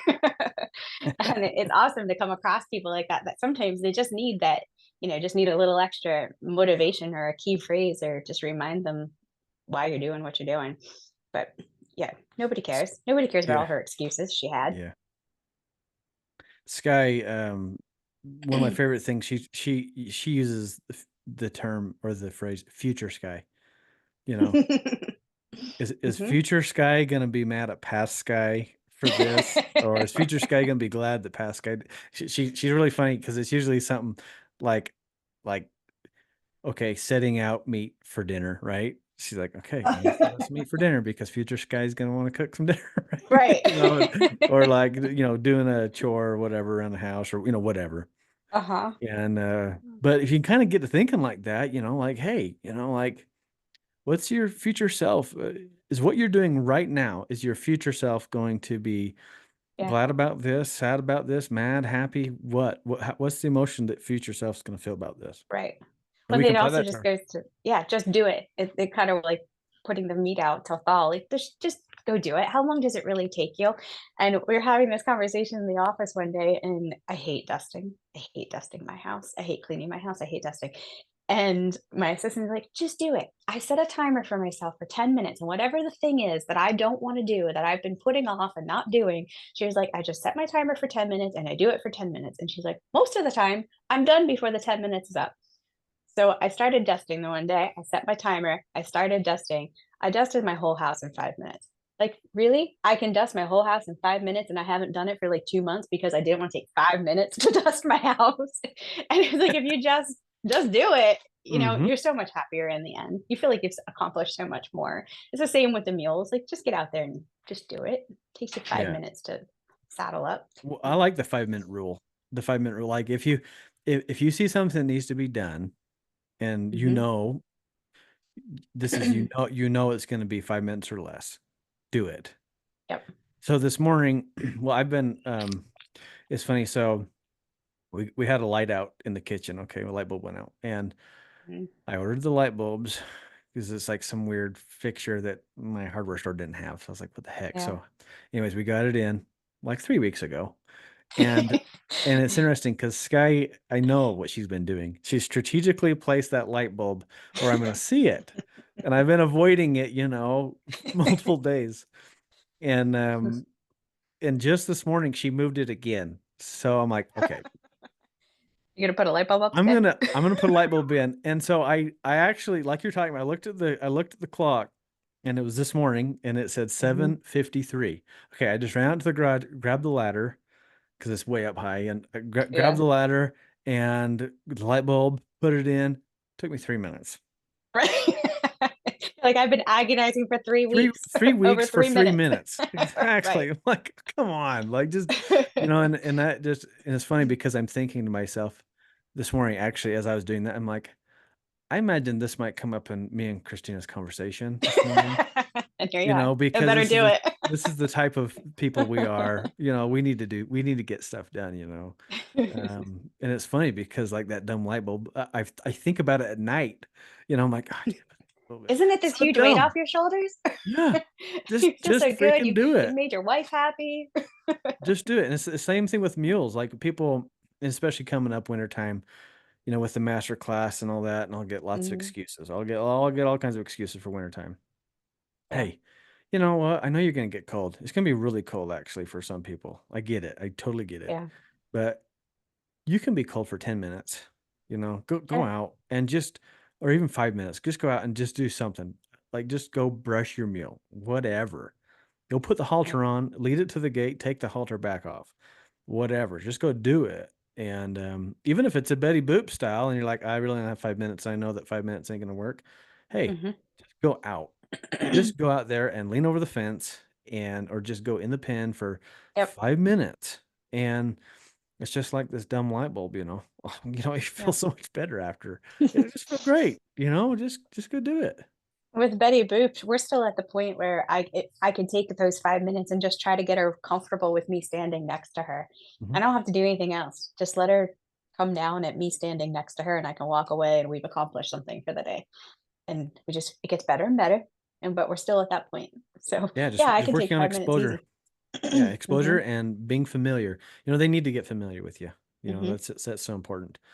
Get familiar, get exposure. That's good. I So say she's like 51st state. I feel like she's used to me, and then I go back out the next day, and she's like, "Nope, I don't know who you are." yeah, you are. Need to be like in the movie. You have to record a DVD for it and plug it in at Right. the barn. Like, okay, baby, watch this. See, I have See touched what you we did before. yesterday? You were so awesome. Yeah, Let's do it again today. yeah. Hey, I want to go back to physical fitness for a minute. Yeah. Um, you like to work out. Well, Hmm. maybe not like to work out, but you like how you feel after you work out. Hmm. Um, and that's how I am. Like, I don't think I can honestly say that I like to work out. I do it. I work out 5 days a week, and I have Hmm. since I was rodeoing for a long time. But I can say I've really been truly disciplined, like seriously, the Yeah. last 3 years. And for me, it kind of goes back to that accountability. I hired a personal coach. Yeah. In fact, I want to get Caleb on here one of these days. Talk about. You absolutely should. I Yeah. should. But I hired a coach, and he keeps me accountable. For me, it doesn't take much accountability because all he sends me the workouts, and all I have to do is Hmm. check that I did it and record. I Right. often, I record what I do, and then usually film, a set. Right. That's all. Like I know that I need to, you know, respond to him and Hmm. actually do the workouts, and I'm good to go. Yeah. But You know, something I've learned about it is, I may not necessarily like it.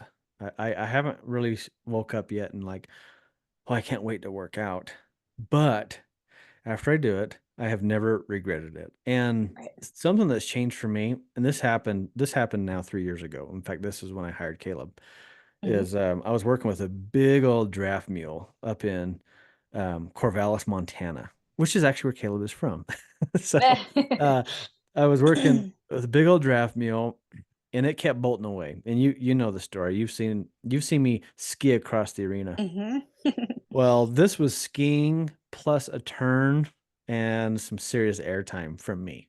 So the mule took off. You've seen me hang on a million times. Yep. I'm going to hang on with all my life. I'm dragging, but the Yep. mule makes that big old turn. So we're kind of going down the fence line. Hmm. Unfortunately for me, I'm on like the fence line side, kind of, and the Yeah. mule's tearing off down that arena.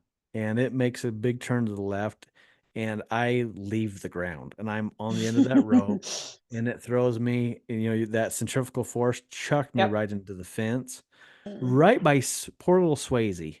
Oh. Swayze's 9 right now, so she was 6 at the time, Yeah. five or 6 at the time, and I Yep. land right in front of her, smacking that, and it knocks the wind out of me. Right. And you know what it's like when you get the wind knocked out of you.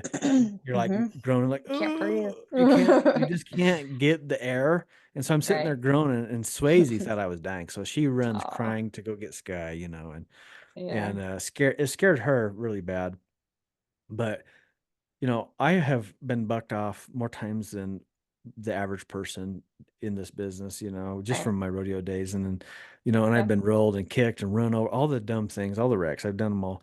And usually before that point, I mean, I just bounce back. Like I'm good to go. Like just Hmm. get up, unless I broke a bone. But Hmm. get up and rock on. But that round, I was so sore, and it was driving me crazy. And I realized, like, you know, I need to get in shape, Yeah. and it wasn't like I was overweight or fat or anything, or, like it was just, I wasn't in shape. I didn't have muscle, I Yeah. was just kind Yeah. of a lean rider, and anyways, I'm like, I need to get in shape. And now, I guess as soon as I started these exercises, hiring Caleb specifically, I mean, he knew me. We rodeoed together. He knows what I do for a living. Yeah. He knows all about me. And I said, I want workouts specifically that will help me be a better rider, but mostly I want longevity. I want to be riding when I'm Hmm. 100, and I want to feel good Right. about it. I want my hips to feel good. And so he programmed in all these exercises, and I've added all of them to the master class, right? Hmm. And I didn't know how much I needed that. And it's funny. There's like a stigma, and it drives me crazy. And I hope that people like you and I can change the equine world. It's another big Mhm. task. I mean, I got all these goals for the equine world, but like, it's almost like the equine world makes fun of you a little bit for working out. Like I get crap. You've seen me working out early mornings at the clinics. I mean, Oh, I'm early. I'm out there 5 in the morning, get my workout on before the clinic starts. And I've had so many people like chuckle, ha ha ha about it, like, no, I ain't working. I'm like, you guys, oh, you should be like, all right, come on over here. yeah. Like it Who can needs hold to a be. plank longer?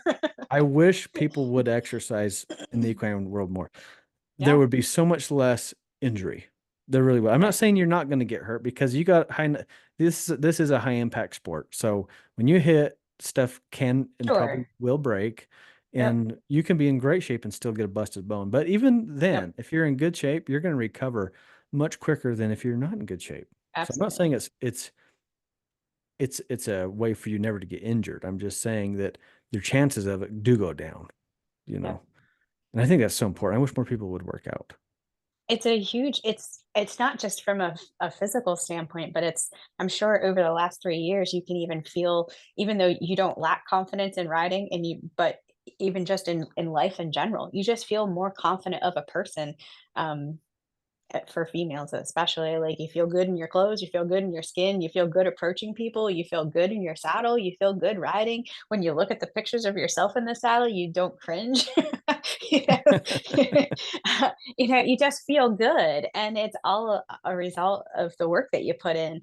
There was a quote from the book, I think it was from Endure, but it says, "You don't have to love the work, you just have to love the result," and it's kinda what you said, like, why do you do it? I didn't wanna go to the gym this morning. It was very, very tempting to stay home today because especially because I knew I was doing the podcast with you. So for me, I drive 30 minutes over a mountain. I know that's not far for you over a mountain. My mountain's just 30 minutes. But I have to drive 30 minutes over the mountain to go to the gym. My office is 10 minutes from the gym. So the plan was I'd come into the office, but I needed a quiet space so that we could do this today. So I'm actually in one of my agent's offices.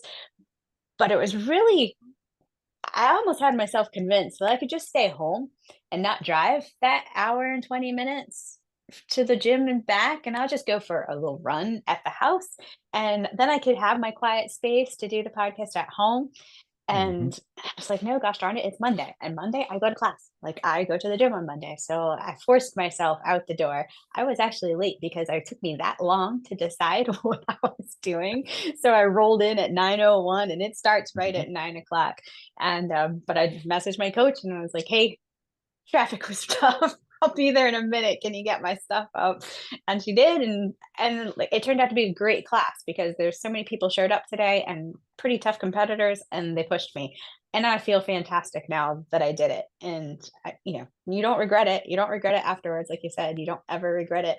But in riding, just and really focusing more and more on my fitness, um, I can feel how much more confident I am because I know I can handle. I've come off of Betty Boop recently, a couple months ago. I think it was May or I don't remember when it was, but a couple months ago, I came off of her and. I mean, she was in the air. I was in the air, and I landed, and I wasn't even sore. I was actually surprised myself, but at the same time, I was like, well, because I'm in good shape. My tendons are good. My ligaments are good. My muscles are good. Like everything expands and contracts like it's supposed to instead of just hitting and bruising and, immediately sore. There is a big difference on that. Have a friend of mine also has been getting into fitness more and more. And came off of her mule not that long ago and also was amazed. She's like, "I'm not even sore. Like, this is awesome." And like, and came off before and was sore. So like had a direct comparison of how it is. So like if you're lacking a little bit of confidence in your riding, go start working out a little bit. And I think I would love to see even better focus. I know you give everybody the rider fitness exercise for the week. Who actually does it? Who's out there? Like who's doing the exercises? Are Yeah. they putting them up there? Are you carrying it week to week? Are you just doing the one exercise that week? Hmm. You can't just do one exercise the week. Like you got to carry them, you know. I've told so many people like, hey, you know what? Like, because I mean, they come out every week or whatever, right? But Yep. so there's 40 of them. But just pick 10 of them. Like if you Yeah. just pick 10 and you did that, just even just one round of them, Right. one set of them daily, if that's it, like you tell me you don't feel better. And Yeah. all that is just that's primarily focusing on mobility. So like when I'm talking physical fitness for the vast majority of people with mules and horses, I'm not telling them to go out and don't have to go get, ripped and be a Right. bodybuilder. No, I'm talking about just be in good shape, mobility, Yeah. flexibility, and strength. Like you get those three things, you're gonna feel so good riding.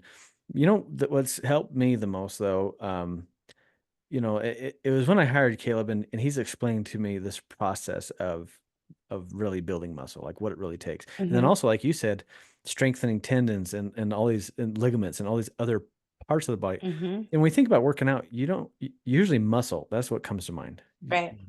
But he was, and he's coming from the rodeo world like I did too. And he's like, man, we gotta just so you know, your muscles are gonna get stronger sooner than your ligaments and tendons and all these other things do Hmm. Yeah. because as we've been talking and as you know, I'm extremely competitive with myself too. And Hmm. if he tells me, "Hey, find your max weight," oh boy, I'm gonna, you know what I mean? Like I'll Yep. find it, you know what I mean? But he's like, Hold on, hold on, hold on, hold on, hold on. No, no, no, no. We got to build up strength and all these things." But Uh-huh. my point is that lesson has helped my mulemanship so much because now when I'm looking at building a turn, a stop, backing up, side passing, whatever, and you've heard me Hmm. preaching this in the master class, is instead of just thinking of it as a exercise, as a maneuver, like, come on, mule, freaking back up. No, no, no. Right. Now I'm looking at all the body parts that it takes that's that's required to get that back up, to make Right. that turn. And I'm thinking to myself, have I actually exercised the mule to build the strength and that endurance and whatever is required? Have I done that? Yeah.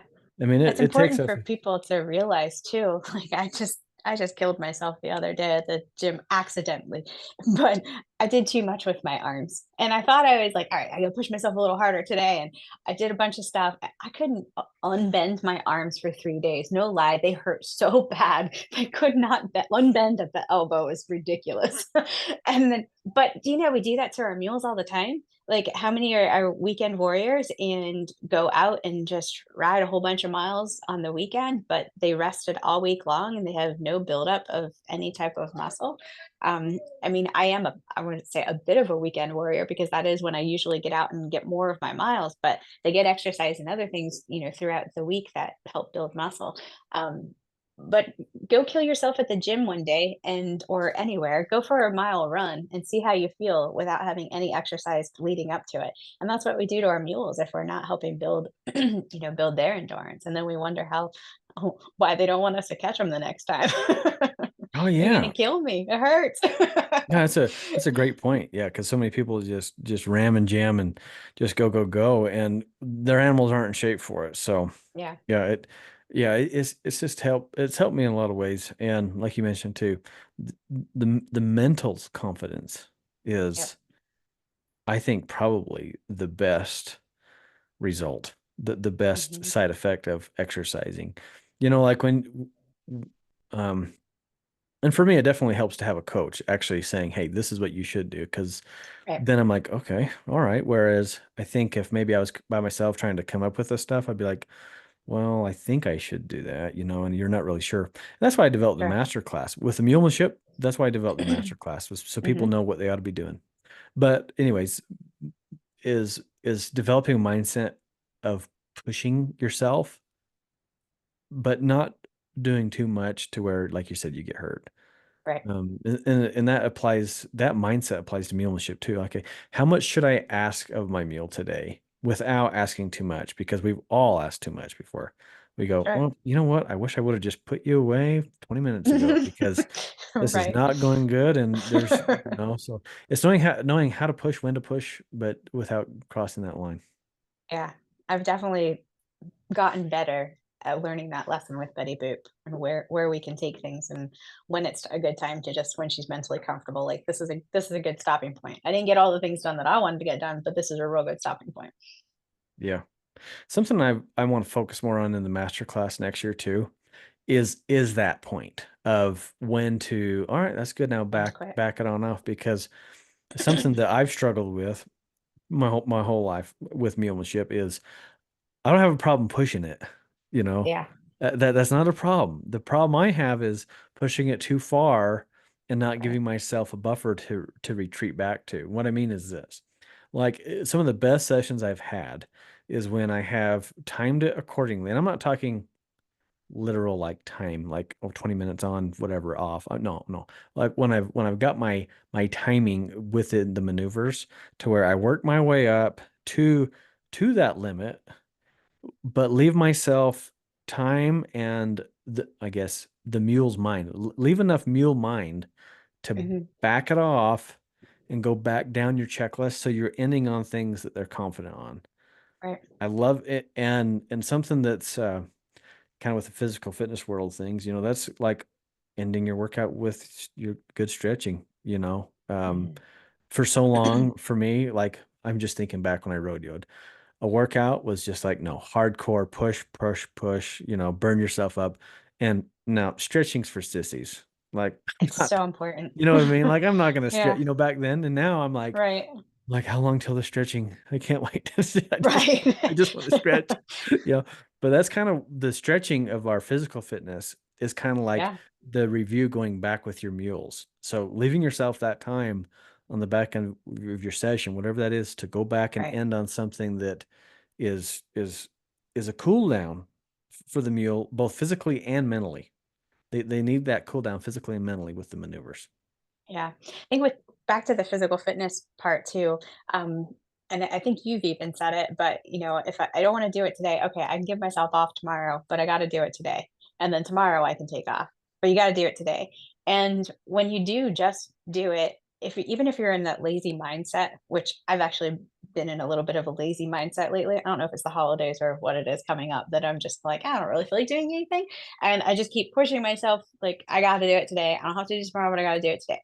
And but then all of a sudden, like, I went to the gym and feel great today. Well, now I want to do all the other things. It gives you a motivation. It gets you out of the lazy mindset of not wanting to do anything, and it just keeps you pushing more and more forward because it changes your mental state.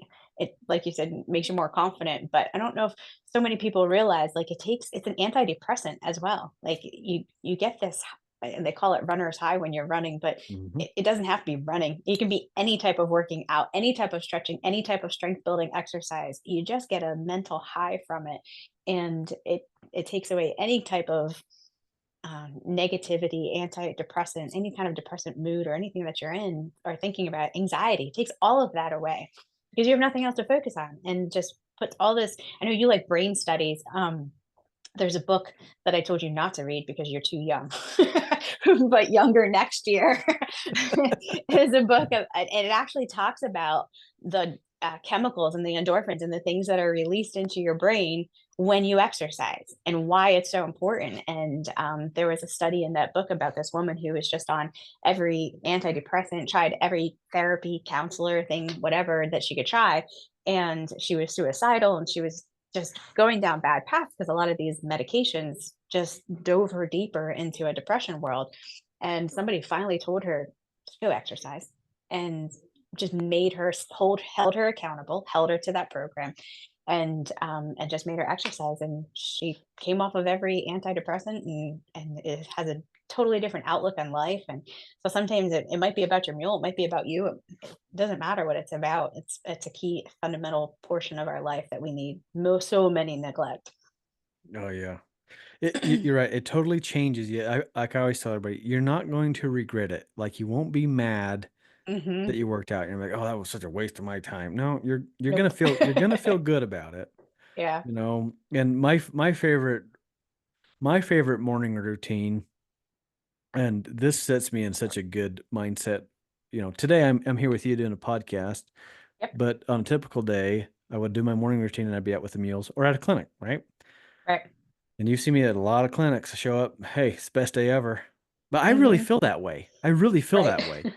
And I know it's because of my morning routine. Like the things I do in Yeah. the morning. So I get up at 4:30. Hmm. Um, most days it's 4:30. And first thing I'm going to do is I'm going to go read my scriptures. I'm religious, and I'm Hmm. going to go study my scriptures. I'm going to, say my morning prayer, and then I'm going to work out and get after it. Usually takes me about an hour to work out. Right after my workout, I'm getting into a cold shower, and that's that is the part that I do dread. I mean, I really do. Like I dread, like the workout. I'm like, let's go do it. I feel Right. good after, but Uh-huh. then the shower, I truly do not want to do it. But I was Is it listening to worse in the Andrew. winter? Oh, yeah. See, it's not so bad. Like Uh-huh. when I was out there with you in the east, and it's hot and Hmm. humid, and you're like Hmm. sticky. Like, oh It's yeah, easy. cold shower. It's not hard. But here, and I'm on this well water here in Utah. This Hmm. is cold spring, deep Hmm. mountain water, and it is Right. cold. Yep. Anyway, so like I truly like I have to talk myself into it every time. Like, you can do this. You can do this. I don't want to. But I was listening to Andrew Huberman, and he was talking about how, and I don't know all the scientific terms, so I'm not going to attempt to say Right. them, but Yep. how good it is for your mind when you do something that you truly don't want to do. Yeah. What like when Yep. you really don't want to do it, like that cold shower, I really don't want to do it. I really don't Hmm. want to. I make myself do it. Anyways, my point is that finishes it up. I eat my breakfast and I'm good to go. Um, and I go out whether I'm at a clinic or here to ride or whatever I'm going to do, and I feel so good. Like I Yeah. feel so good between the workout and that cold water. Oh Yep. man, I am just like I am ready to go. I don't drink coffee. Imagine me if I drank coffee. I do drink coffee, but Like I would be like just buzzing off the wall, just 90 mile an hour, right? But yep. and anyways, so like when I go out there, when I feel like that, now we can have other talks like you're talking about Betty, like controlling your energy. You may come out with too Hmm. much energy, and I don't. I don't. Hmm. But I feel good, and I feel like I have a good spirit about me. Right. I'm right with myself, Yep. and I feel most of the time mules and hopefully most of the people in my clinics feel that, you know. Hmm. Um, and it's interesting. I love the first day of the clinic after we're done when people come out of the class, because they're like, oh, that was good. That was better than I thought it would be. And I was like, well, what did you expect today? Like, jokingly, Right. but like, they're so wound up at the beginning of a class, and I try to come in there with that good feel and that good spirit Right. that helps things, and that helps our meals too. So all this stuff Yeah. we're And talking about is so good for everybody around us, including our meals. right. It's appreciated the way you do a clinic, the way you start a clinic. I have a lot of friends in Pennsylvania who, they don't have mules. There's not a lot of mules around me. And so your type of clinic is just not something, and I'll tell them you can take courses. It's okay. Hmm. But they just don't necessarily have the same mindset. And there's been a few people that are like, well, I don't know what to do. I don't know what, I'm not going to know anything. I'm not going to be able to do anything. I don't know how it's going to be. And I'm like, I promise you, he makes it so simple and so easy and so welcoming. And it's everybody gets worried about being a spectacle, and that's why probably everybody's so uptight. I'm like, don't Yeah. don't let it be me. Don't let it be me. Don't let my mule be the one taken off down there or whatever. But even Yeah. when that happens, you make it so simple and so calming for everybody, and Hmm. um, it's a huge help to the clinics for sure. It's I read something about this the other day, and I can't remember. I need to give credit to whoever said it, but I can't remember. Anyways, Hmm. um, this person was talking about church.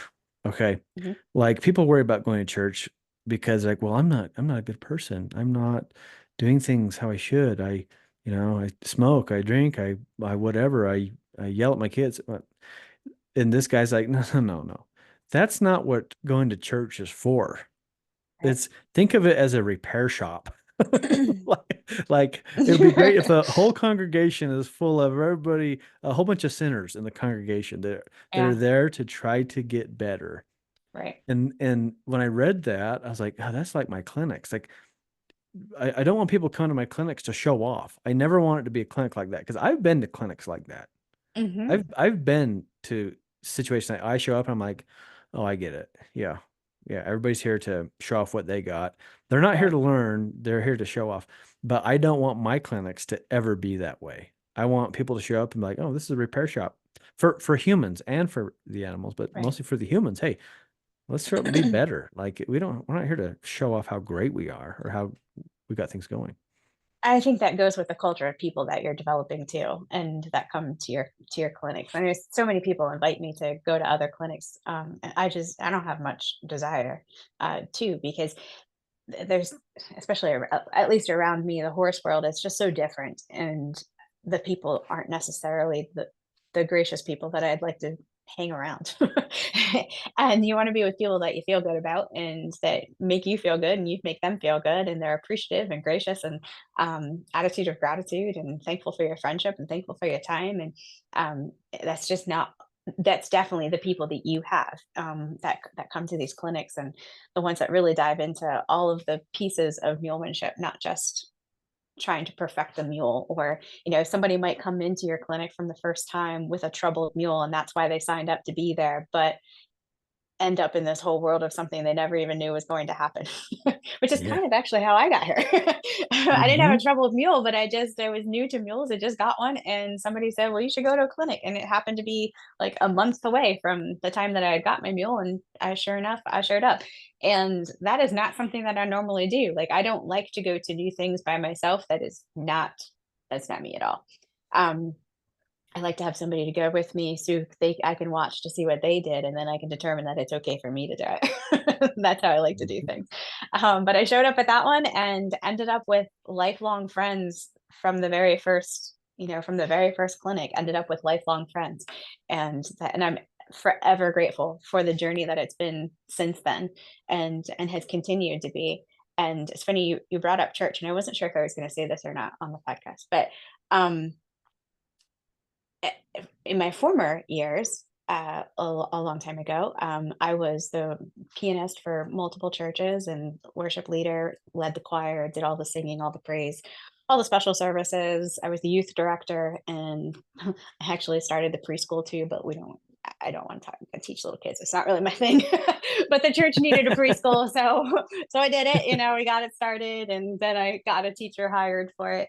Um, I grew up in the church, and very my family basically was the church, and just grew up in the church, and my kids grew up in church, and very, very heavily involved, and worked for the church for a long time. It doesn't matter what your beliefs are, and it doesn't matter where you come from. Just saying, that was my life of growing up, and then life changed for a while, and I fell away, and had some crazy decisions and things that I will take complete ownership of, did in my own life, that took me away.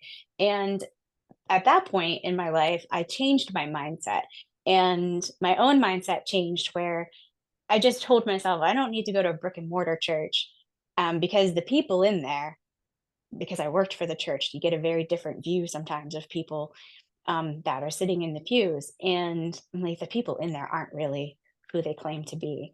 And I don't need to be in that position anymore. I don't need to go to the church. My brick and mortar doesn't mean anything. I can just go trail ride on a Sunday morning and have the same experience, like, and talk to God and be in that experience. But who am I kidding? Am I really talking to God while I'm trail riding on a Sunday morning? No, I'm enjoying the scenery. Sure, I'm in God's nature and stuff, but am I really doing what I'm telling people that, no, I don't need to go to brick and mortar because I can do it on a Sunday morning on trail ride? And it's just not this, it's not nearly the same. Um, the last couple of years, as we're going through Mulemanship, so I started with you in 2017 and kind of introduced basically to your culture, and the people around, and then the people have just been getting better and better and better. And why? Is because we're doing more and more and more, and the mulemanship is just continuing to transfer into everyday life more and more and more. And that's because of you. I know you have a dedicated, I know that's something you're trying to do. Like, that is definitely what your goals are.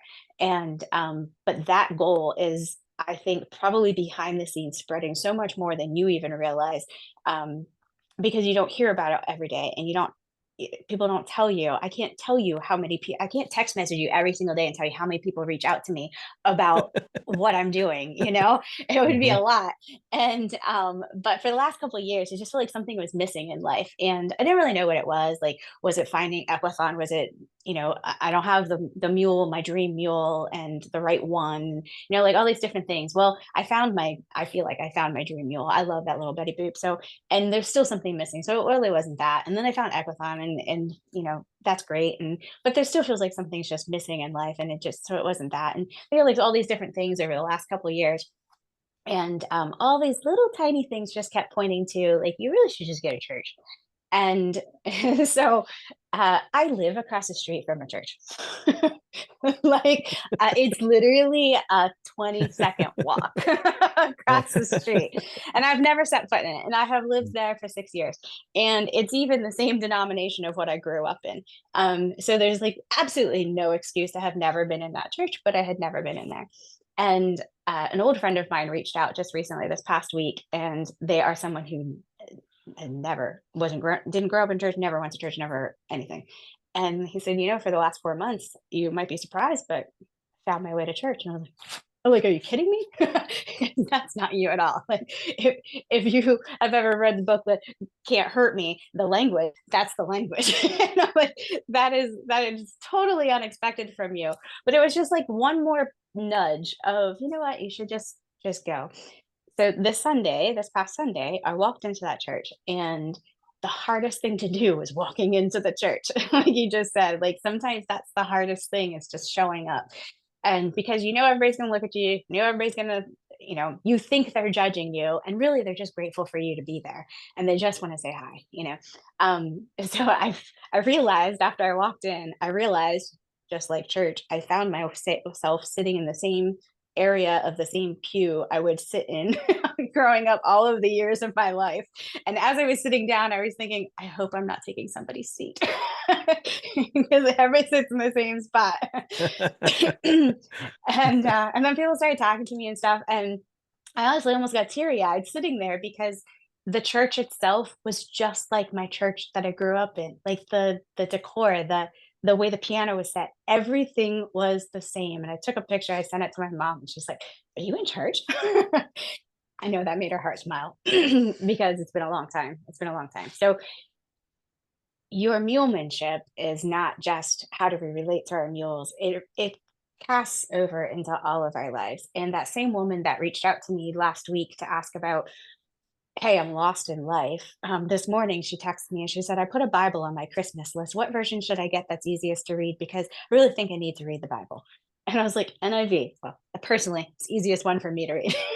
And it was just conversations that hadn't, they're not the norm. They're not the norm in my world used to be. And there are more and more and more people reaching out. They're saying, "Hey, how often do you run? What do you do?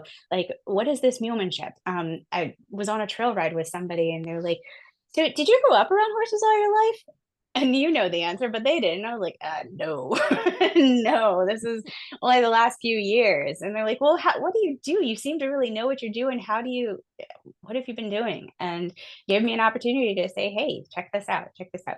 And that happens more and more and more and more and more. And I know that's part of your goal, but sometimes you don't hear it enough, that your little clinics that you started 12 years ago, however long it's been, and you living the life that you live, it just bleeds over into everyone. And it's changing lives, it's changing spirits, it's changing lives for the better of us, but for the better of our mules at the end of the day. But I think the bigger goal is the better of the people.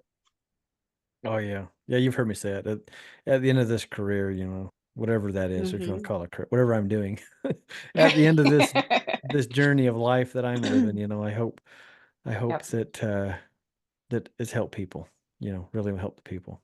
Yep. 'Cause I know if I help Absolutely. the people, it helps the mules. It's about us. But nobody wants to sign up for a human chip clinic. So We don't, because we don't think anything's wrong with us. so we just have to call it mulemanship so people will come and start learning, because Right. really, this is a self journey. You're learning about Yeah. yourself, Yep. and you have to make the changes if you want, like you said, your mule to make the changes, and you can liken it to your business. You've said that. Mm-hmm. If you want Oh, I do that a your lot. your team to be a certain way, you got to be that.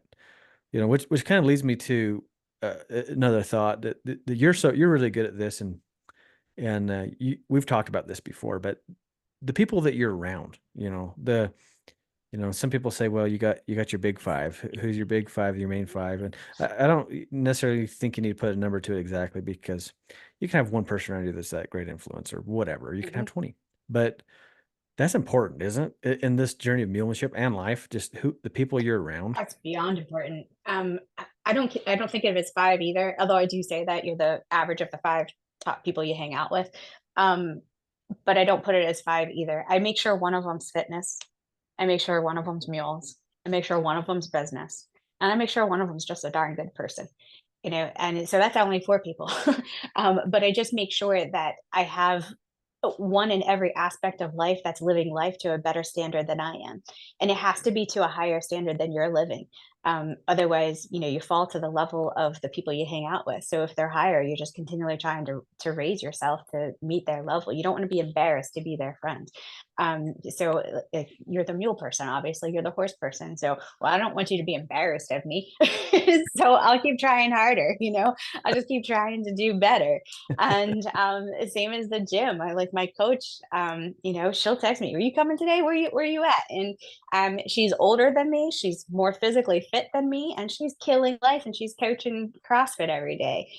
I can't disappoint her. I can't show up and lift a 5 pound dumbbell. I got to do better than that. And I need to show up for her because she expects me to be there. And the same with business and every category. Just find somebody that elevates you. And I know from personal experience, and another person in my life, like recently, over the last couple of years, has been entered a new business world. And that business world, the people of the business world don't necessarily elevate you. The patrons of the business world don't necessarily elevate you. And then you find that you kind of sink to that level because you're not around other business people or business owners. You're around people who are just not to that standard. They're not trying to be a standard, that they're just coming to enjoy themselves or whatever, they're just patrons. But you realize that's all the people that you're hanging out with, so you need to reach hard outside of the box of your everyday living. So if you're in that type of environment, if you work at a factory and you just have all you know factory workers who don't really care about life, or maybe you're at a place that hires a lot of work release people because that's one of the few jobs that they can get and they haven't transformed life yet.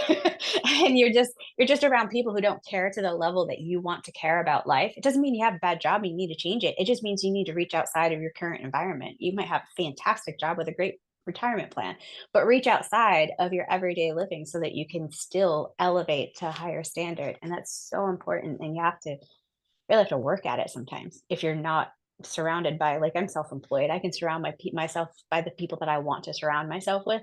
And you're the same. You work for yourself, you can choose your people wisely and surround yourself with them.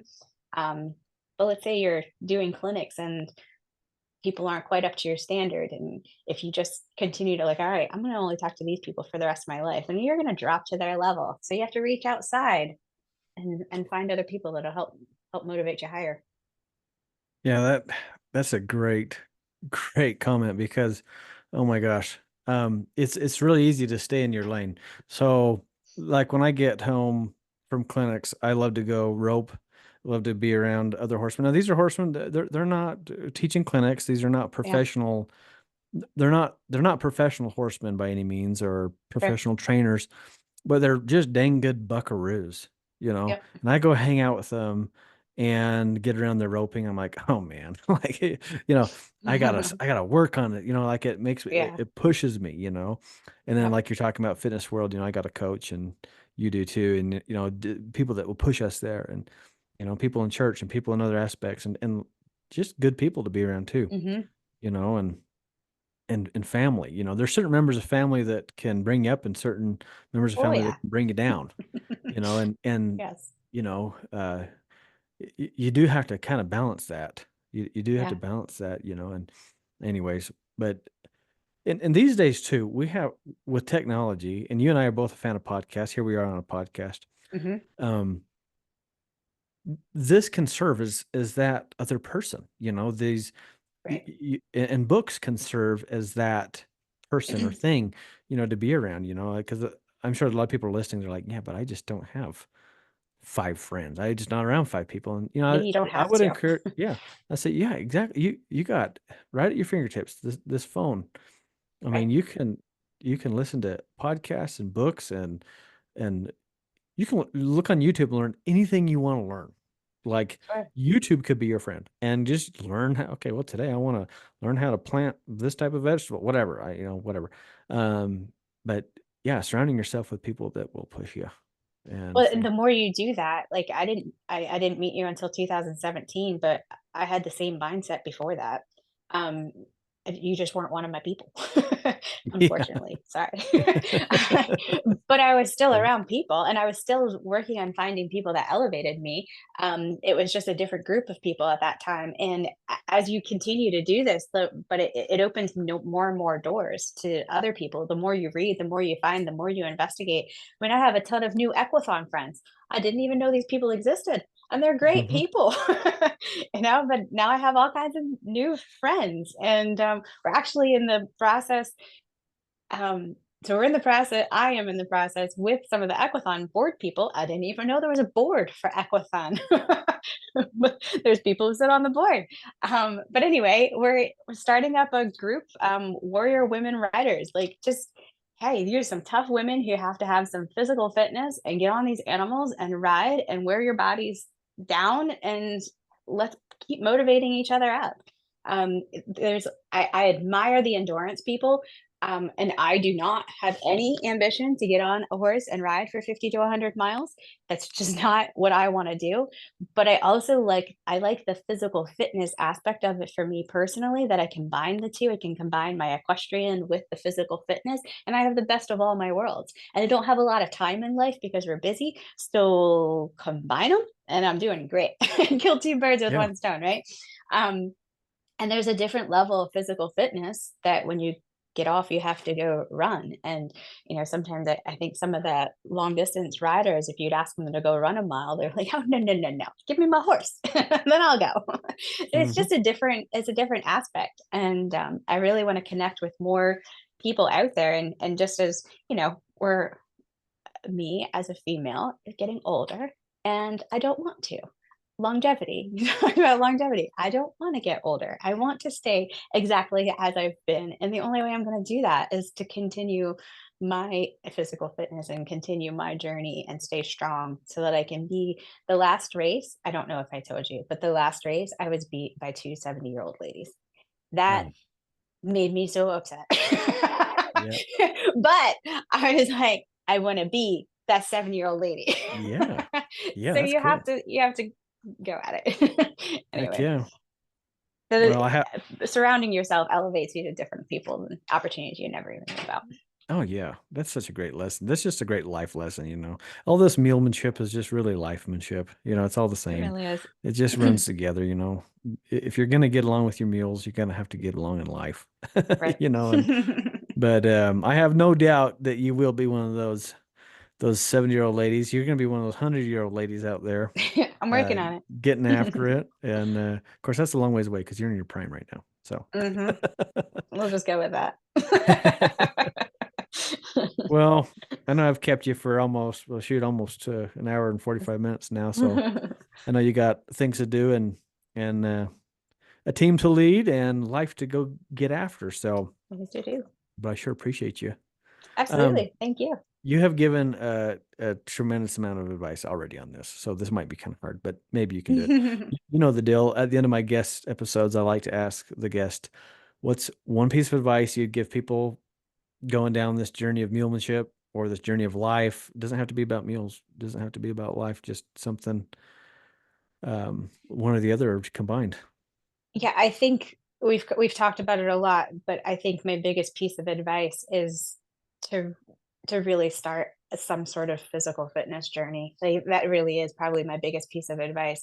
And and if you're 45 and older, read younger next year, because it tells you why you should do that. And it will get you reading, it will get you eating better. As soon as you start exercising, you start eating better because you want to, not because you're forced to.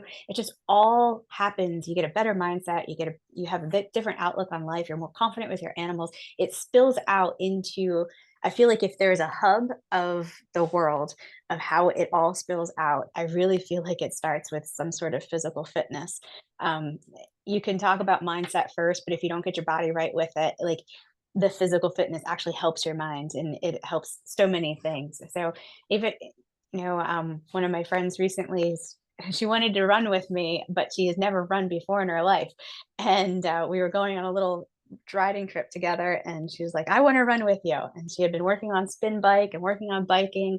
And so we got there, and she did her first run with me, and just finished a 5 mile run on her own because she chose to, this past weekend. And she's 58. Had you asked her before, she's like, I'm 58. I'm too old to start running. But look at her go. And Hmm. it's just doing fantastic. And you're never too old to start. And you can always start somewhere. You don't have to run anything. Just go for a walk. Just start somewhere. So my biggest piece of advice is just get out there and start some sort of physical exercise, because that's going to change your entire world that you didn't even know you were missing that piece. Oh yeah, I could not agree with you more. So Yeah, heck yeah, you guys get out there, go move. So well, thank you, Miss Christina. This has been absolutely. Thank awesome. you. Heck yeah. I'm gonna say thanks to some of my sponsors, and those include Colt Saddlery. If you're looking for a good custom saddle, look up Colt Saddlery. Also, Roman Home Tents. My buddy Ben Lewis. I just stayed in my Roman home last week. It was awesome. Wood burning stove. It was good. Um, Also, Western Mule Magazine, as well as Mules and More Magazine, Diamond W Enterprises, and Boyd Ranch Mule Days. Christina, you got to come out to Boyd Ranch I Mule would Day. love to. It's a long ways away from you, It is. but it is worth it. Maybe you should just fly out and come hang out and ride one of mine. So Yeah, there's a couple of ones that I'd like to come out on the west side that it's just a long trip. yeah, Boyd Ranch is so awesome. So, anyways, with that, you guys, I'd love to hear from you. So if you can leave me a review on Apple Podcasts or on Spotify, or send me an email, ty@tsmules.com. I'd love to hear your feedback. And with that, God bless you, and we will see you down the road.